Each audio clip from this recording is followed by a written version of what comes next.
Hello ناظرین، السلام علیکم ورحمۃ اللہ وبرکاتہ۔ امید کرتا ہوں کہ آپ حضرات بخیر و عافیت ہوں گے۔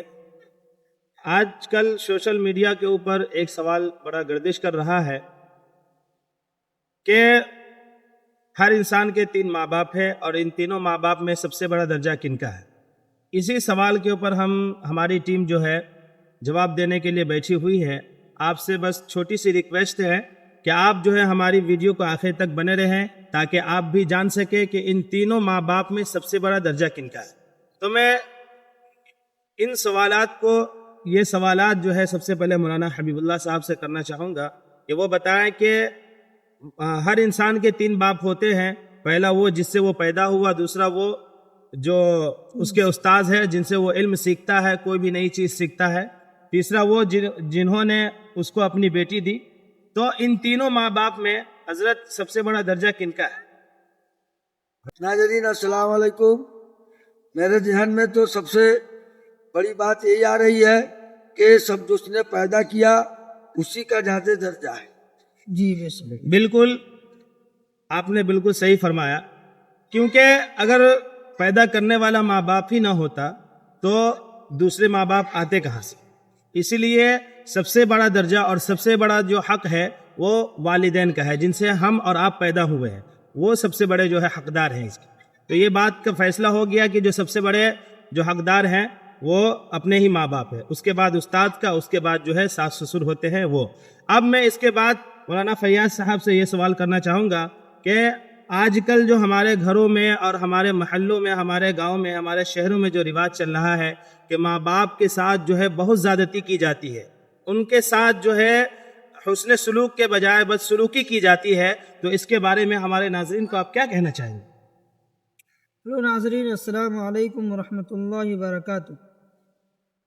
میں سب سے پہلے یہ کہنا چاہتا ہوں کہ ماں باپ تو 3 ہوتے ہیں، مگر پہلا وہ جس کے ذریعے اللہ تعالیٰ نے ان کو دنیا میں بھیجا، دوسرا وہ جس کو وہ بچے کو اس شخص کو علم سکھایا، وہ باپ، اور تیسرا وہ جس نے اپنے بیٹی کو دیا، بیٹی اس کو دیا۔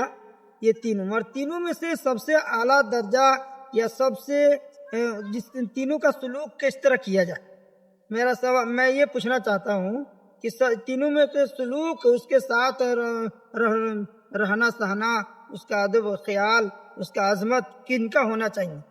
میں بار بار یہ گردش ہمارے ذہن میں کر رہی کہ کن کا ہونا چاہیے، مجھے خود سمجھ میں نہیں آتا۔ مولانا تو کہہ دیے کہ ہاں باپ کا ہے، مگر باپ میں سے باپ تو بچپن میں پوسا پالا بڑا کر دیا، مگر وہی اگر استاد اگر اس کو اچھا نہیں بناتا، نہیں پڑھاتا، تو عالی شان اعلیٰ تخت شاہی پر نہیں بیٹھ سکتا تھا۔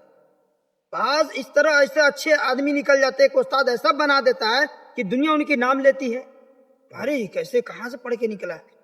تو اس طرح دیکھا جاتا ہے تو معلوم چلتا ہے کہ کبھی باپ کا درجہ بڑا ہے تو کبھی اس استاد کا درجہ بڑا ہے، کبھی ان کے سسر کا درجہ بڑا ہے۔ تو میں مفتی صاحب سے پوچھنا چاہتا ہوں کہ مفتی صاحب آپ صحیح جواب دیجئے کہ کن کا درجہ بڑا ہے؟ ناظرین السلام علیکم ورحمۃ اللہ وبرکاتہ۔ امید کرتا ہوں کہ آپ سب بخیر و عافیت ہوں گے۔ ہماری پوری ٹیم یہاں بیٹھی ہوئی ہے اور انہوں نے میرے اوپر ایک سوال ایسا کھڑا کر دیا کہ جس کا جواب دینے کے لیے میں متفکر ہوں کہ اس کا کیا جواب دیا جائے، لیکن چونکہ ہمارے پاس قرآن و حدیث ہے، ہر سوال کا جواب قرآن و حدیث میں موجود ہے، اتنی زیادہ کوئی پریشانی والی بات نہیں ہوگی۔ مولانا نے جو سوال کیا کہ بھئی ہم لوگ الجھن میں پڑے ہوئے ہیں کہ سب سے بڑا مقام آخر ہے کس کا، حالانکہ تینوں ماں باپ ہیں۔ تو سب سے پہلے ہم قرآن کریم کی طرف چلتے ہیں تو قرآن کریم کیا فیصلہ کرتا ہے۔ لہٰذا قرآن کریم پارہ نمبر 15 سورہ بنی اسرائیل آیت نمبر 22 کے اندر اللہ تبارک و تعالیٰ نے ارشاد فرمایا کہ وَقَضَىٰ رَبُّكَ أَلَّا تَعْبُدُوا إِلَّا إِيَّاهُ وَبِالْوَالِدَيْنِ إِحْسَانًا۔ اللہ کہتے ہیں کہ بھئی تم میرے تمام حقوق ادا کرنے کے بعد ماں باپ کے حقوق ادا کرو۔ اور قرآن کریم میں کئی آیتیں ایسی ہیں کہ جہاں پر اللہ نے اپنے حقوق بیان کرنے کے ساتھ ساتھ والدین کے حقوق کو بیان کیا ہے۔ تو یہ قرآن کریم کی آیتوں کو دیکھ کر کے اور احادیث کو دیکھ کر کے ہم نے یہ نتیجہ نکالا کہ اگر کسی کا مقام سب سے بڑا ہے تو وہ ان والدین کا ہے جنہوں نے آپ کو پیدا کیا۔ رہی بات استاذ کی کہ جو آپ کو پڑھاتا ہے اس کا کیا مقام ہے، اور اس ماں باپ کی کہ جس کی بیٹی سے یا بیٹے سے آپ لوگ شادی کر رہے ہیں ان کا کیا مقام ہے، تو تینوں الگ کیٹیگری ہیں۔ آپ کو جس نے پیدا کیا اس کا مقام الگ ہے، آپ جس سے پڑھے اس کا مقام الگ ہے، جس کی بیٹی یا بیٹے سے آپ شادی کر رہے ہیں وہ بھی ماں باپ ہے، ان کا مقام الگ ہے۔ تو ان تینوں کے مقام کو ایک جگہ ملانے کی ہمیں کوئی ضرورت نہیں ہے، ہر کسی کا اپنا اپنا ایک مقام ہے۔ اس کی مثال بالکل یوں لے لیجئے کہ ایک مدرسے کے اندر 10 اساتذہ ہیں جن میں سے 5 حفظ کی کلاسیں لگی ہیں۔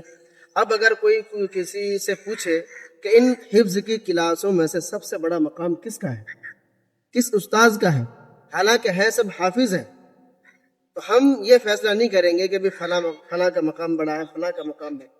سب استاذ ہیں، استاذ ہونے کی حیثیت سے سب کا مقام بڑا ہے، سب کی اطاعت کرنا، سب کی بات ماننا ہمارے اوپر ضروری ہے۔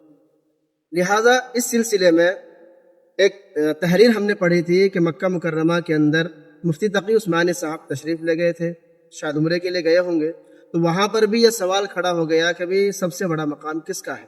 تو مفتی صاحب نے وہاں جا کر کے یہی بیان دیا تھا کہ بھی سب سے بڑا مقام اسی کا ہے کہ جس نے آپ کو پیدا کیا، اسی لیے کہ قرآن کریم میں اسی ماں باپ کا تذکرہ ہے، کسی اور کا تذکرہ نہیں ہے۔ ہاں، قرآن کریم اور احادیث ہمیں اس بات کی تلقین ضرور کرتا ہے کہ جس سے آپ علم حاصل کر رہے ہیں یا جس کی بیٹی یا بیٹے سے آپ شادی کر رہے ہیں ان کا بھی ادب و احترام کرنا بہت ضروری ہے۔ باقی آپ لوگ بتائیے گا کہ آپ کو ہمارا جواب کیسا لگا۔ جواب اچھا لگا ہے تو ویڈیو کو لائک کیجیے گا، شیئر کیجیے گا، اور کمنٹ میں ضرور بتائیے گا کہ آپ کو ہماری ویڈیو کیسی لگی، اور ہماری ٹیم جو ہم سب مل کر کے بڑی محنت کر کے جو کام کر رہے ہیں آپ کو ہمارا کام کیسا لگ رہا ہے اس کو بھی بتائیے گا۔ پھر ملتے ہیں انشاءاللہ اگلی ویڈیو کے ساتھ، تب تک کے لیے السلام علیکم۔